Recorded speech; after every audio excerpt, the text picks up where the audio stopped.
Ես կռվել եմ գաղափարի համար, նպատակի համար։ Ոչ ոք խաղաղության դին այնքան լավ չգիտի, որքան ես։ Անկախությունը բացարձակ արժեք է, անգամ այս ծանր փորձությունների գնով, անգամ այս ծանր կենցաղի գնով, անկախությունը քննարկման կարիք չունի։ Դա մարդու շնչելու, մարդու ապրելու, ծանրելու, սիրելու պես բան է։ Ամեն ինչի հավաքականությունն է անկախություն։ Ավելի լավ է սովորել ապրել, քան սովորել լաց լինել։ Վերջ տանք լաց լինելուն, վերջ տանք լացուկոցին, ավելի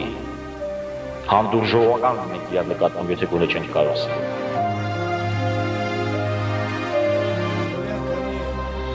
Օգնենք մեկ-մեկի, որպեսզի յուրաքանչյուրս վառի իր մոմը, եւ համոզված եմ, մոտ ապագայում Հայաստանը կհայտնվի լույսի մեջ։ Սարի եղանիկ, յարի սերասեր աչերը, Սարի եղանիկ, յարի սերասեր